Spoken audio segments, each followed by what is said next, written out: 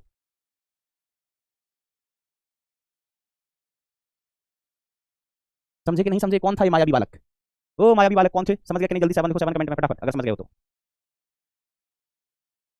थोड़ा दिमाग लगाओ ना कि कैसे, जैसे चलो मैंने लिख दिया स्मॉल आर बराबर कैपिटल आर, थोड़ा सोचा करो ना कि अच्छा सर ये कह रहा है कि बिंदु सतह पर होना चाहिए, बिंदु सतह पर होना चाहिए, तो सतह पर जाके बिंदु देख लो और फिर देखो ओ केंद्र से दूरी, स्मॉल आर क्या होता है बेटा, तार के केंद्र से दूरी। स्मॉल आर क्या होता है बेटा, तार के केंद्र से दूरी। फिर सोचो कि अच्छा बिंदु अगर सतह पर है, बिंदु अगर सतह पर है तो केंद्र से दूरी कितनी है, स्मॉल आर के, स्मॉल आर और कैपिटल आर बराबर ही हो जाएंगे। मुझे कई बार ना सच में ऐसा लगता है कि तुम झेलते कैसे हो इतनी सारी चीजों को, जब तुम ऐसी चीजों में कंफ्यूज हो जाते हो यार।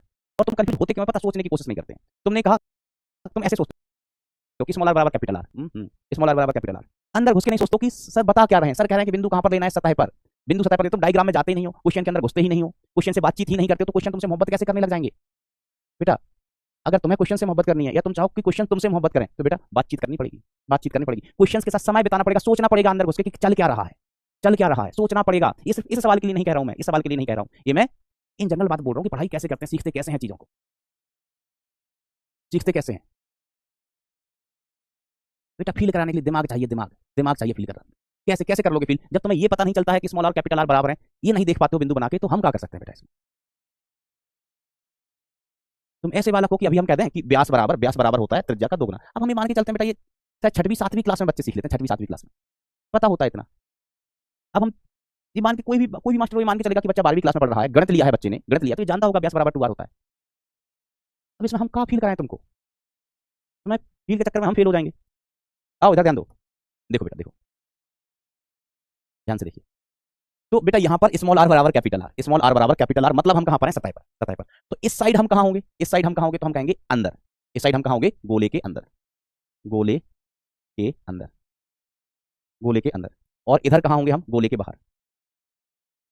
ये इस साइड होंगे तो ये गोले के बाहर, गोला नहीं यार, संगत का सर, संगत का सर, तार है, तार के अंदर, तार के अंदर। और यहाँ कहाँ होंगे हम, तार के बाहर, तार के बाहर, तार के बाहर। तो देखो तार के अंदर का मतलब बेटा फील्ड ऐसा ग्राफ बनेगा, और तार के बाहर ग्राफ कैसा बनेगा, ऐसा बनेगा, तार के बाहर ऐसा ग्राफ बनेगा, ठीक है।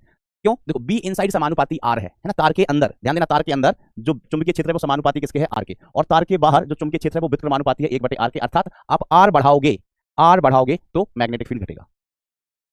अब कुछ लोगों को यही पता नहीं चल रहा होगा मास्टर ऐसा क्यों कह रहा है कि आर बढ़ाओगे तो मैग्नेटिक फील्ड बढ़ेगा। बेटा देखो बी आउट व्युत्क्रमानुपाती 1/r के, हम आर का मान बढ़ाएंगे है ना, आर हर में लिखा है, हर में हम इसको बढ़ाएंगे, इसको बढ़ाएंगे बढ़ाएंगे बढ़ाएंगे तो बी आउट घटेगा, बी आउट घटेगा। और अंदर बी और आर समानुपाती तो ग्राफ क्या बनेगा, सरल रेखा बनेगा।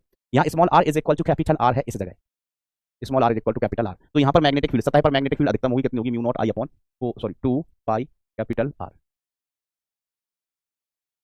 Mu naught I upon 2 pi capital R. समझ गया बेटा बात को? हाँ मास्टर समझ गया। ठीक है, तो ये रिजल्ट बेटा याद रखना। अब देखो अनंत लंबाई का खोखला तार है ना, तो इसमें तो कुछ है ही नहीं। अनंत लंबाई का खोखले तार की अगर हम बात करें तो इसमें तो बेटा दिमाग नहीं लगाना। तो बी इनसाइड बताओ कितना हो जाएगा, आपका कॉमन सेंस क्या कहता है? बी इनसाइड कितना हो जाएगा, बी आउटसाइड कितना हो जाएगा, और बी सरफेस, बी इनसाइड बता दो, फिर और चीज हम देख लेंगे। खोखला तार है तो बी इनसाइड अंदर कितना हो जाएगा, क्या कहता है आपका कॉमन सेंस? सोचना कि हम तार के अंदर है। अब चुंबकीय क्षेत्र किसके कारण होती है? जो तार के अंदर धारा बह रही है उसके कारण। Very good very good very good बेटा, बहुत सारे बच्चे बिल्कुल सही सोच रहे हैं, बिल्कुल सही जवाब दे रहे हैं। बहुत सारे बच्चे बिल्कुल सही जवाब दे रहे हैं। बी इनसाइड कितना हो जाएगा बेटा? 0 है ना। आप ऐसे कह सकते हैं क्योंकि क्योंकि खोखले तार के अंदर, खोखले तार के अंदर कोई धारा बंद नहीं होगी, नहीं होगी। और चुंबकीय क्षेत्र किसके कारण होता है? जो तार, जो एम्पीरियन लूप के अंदर बंद धारा है उसके कारण। अब देखो खोखला तार हो या ठोस तार हो, बाहर से हमें कैसा दिखाई देगा? खोखला तार हो या ठोस तार हो, हम बाहर हैं, बाहर तार से बहुत दूर है, तार से बहुत दूर चले गए तो वो हमें पतला तार दिखाई देगा, लाइन जैसा ही तार दिखाई देगा। अरे हाँ ना बोलो, हम तार के बाहर खड़े होकर कैसे बता सकते हैं खोखला है ठोस है? हमें तो दोनों एक ही जैसे दिखाई देंगे बाहर से। तो बाहर के लिए फील्ड वही होगी, mu naught I upon 2 pi small R, और सरफेस पर कितना? Mu naught I upon 2 pi capital R, mu naught I upon 2 pi capital R. बेटा हम इलेक्ट्रोस्टैटिक में एक बालक है वो पूछ रहा है कि सर हम इलेक्ट्रोस्टैटिक्स में कर चुके हैं। इस बेटा इलेक्ट्रोस्टैटिक्स में क्या होता था बेटा? खोखला गोला होता था, गोला है ना, उसमें धारा नहीं बहती थी। खोखला गोला है तो अंदर आवेश नहीं होता था। यहाँ पर क्या बेटा? खोखला गोला नहीं है। खोखला देखो धारा किसमें बहेगी बेटा? तार में, तार में। कोई बेलनाकार तार है, ऐसे जैसे अपना गिलास होता है, गिलास होता है या कप होता है, कप है, तो धारा कहाँ बह जाएगी? यहाँ पर किनारे किनारे पर। धारा कहाँ बहेगी बेटा? किनारे किनारे पर, अंदर धारा नहीं होगी, अंदर धारा नहीं होगी, बरोबर ऐसा।